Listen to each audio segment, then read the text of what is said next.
Praise the Lord. ലേവ്യ പുസ്തകം 3-ാം അധ്യായം 1 മുതൽ 17 വരെയുള്ള തിരുവചനങ്ങൾ. ഒരുവന്റെ വഴിപാട് സമാധാനയാഗം ആകുന്നുവെങ്കിൽ കന്നുകാലികളിൽ ഒന്നിനെ അർപ്പിക്കുന്നതായാൽ ആണാകട്ടെ പെണ്ണാകട്ടെ ഊനമില്ലാത്തതിനെ അവൻ യഹോവയുടെ സന്നിധിയിൽ അർപ്പിക്കണം. തൻ്റെ വഴിപാടിൻ്റെ തലയിൽ അവൻ കൈവച്ച് സമാഗമന കൂടാരത്തിൻ്റെ വാതിൽക്കൽ വെച്ച് അതിനെ അറുക്കണം. അഹരോന്റെ പുത്രന്മാരായ പുരോഹിതന്മാർ അതിൻ്റെ രക്തം യാഗപീഠത്തിന്മേൽ ചുറ്റും തളിക്കണം.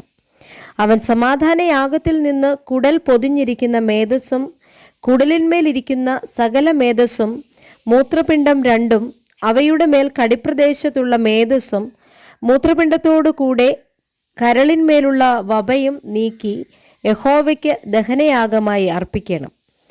അഹരോന്റെ പുത്രന്മാർ യാഗപീഠത്തിൽ തീയുടെ മേലുള്ള വിറകിന്മേൽ ഹോമയാഗത്തിന്മീതെ അത് ദഹിപ്പിക്കണം. അത് യഹോവയ്ക്ക് സൗരഭ്യവാസനയായ ദഹനയാഗം. യഹോവയ്ക്ക് സമാധാനയാഗമായുള്ള വഴിപാട് ആടാകുന്നുവെങ്കിൽ ആണാകട്ടെ പെണ്ണാകട്ടെ ഊനമില്ലാത്തതിനെ അർപ്പിക്കണം. ഒരു കുഞ്ഞാടിനെ വഴിപാടായിട്ട് അർപ്പിക്കുന്നു എങ്കിൽ അതിനെ യഹോവയുടെ സന്നിധിയിൽ അർപ്പിക്കണം. തൻ്റെ വഴിപാടിൻ്റെ തലയിൽ അവൻ കൈവച്ച് സമാഗമന കൂടാരത്തിൻ്റെ മുമ്പാകെ അതിനെ അറുക്കണം. അഹരോന്റെ പുത്രന്മാർ അതിൻ്റെ രക്തം യാഗപീഠത്തിന്മേൽ ചുറ്റും തളിക്കണം.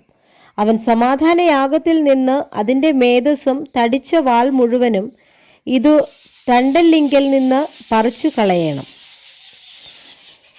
കുടൽ പൊതിഞ്ഞിരിക്കുന്ന മേധസ്സും കുടലിന്മേലുള്ള സകല മേധസ്സും മൂത്രപിണ്ഡം രണ്ടും അവയുടെ മേൽ കടിപ്രദേശത്തുള്ള മേധസ്സും മൂത്രപിണ്ഡത്തോടു കൂടെ കരളിന്മേലുള്ള വപയും നീക്കി യഹോവയ്ക്ക് ദഹനയാഗമായി അർപ്പിക്കണം.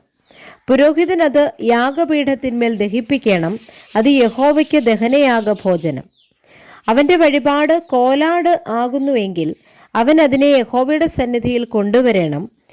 അതിൻ്റെ തലയിൽ അവൻ കൈവച്ച് സമാഗമന കൂടാരത്തിൻ്റെ മുമ്പാകെ അതിനെ അറുക്കണം. അഹരോന്റെ പുത്രന്മാർ അതിൻ്റെ രക്തം യാഗപീഠത്തിന്മേൽ ചുറ്റും തളിക്കണം. അതിൽ നിന്ന് കുടൽ പൊതിഞ്ഞിരിക്കുന്ന മേധസ്സും കുടലിന്മേലുള്ള സകല മേധസ്സും മൂത്രപിണ്ഡം രണ്ടും അവയുടെ മേൽ കടിപ്രദേശത്തുള്ള മേധസ്സും മൂത്രപിണ്ഡങ്ങളോടുകൂടെ കരളിന്മേലുള്ള വപയും നീക്കി അവൻ യഹോവയ്ക്ക് ദഹനയാഗമായി തൻ്റെ വഴിപാട് അർപ്പിക്കണം. പുരോഹിതൻ അത് യാഗപീഠത്തിന്മേൽ ദഹിപ്പിക്കണം. അത് സൗരഭ്യവാസനയായ ദഹനയാഗഭോജനം. മേധസ്സൊക്കെയും യഹോവയ്ക്കുള്ളത് ആകുന്നു.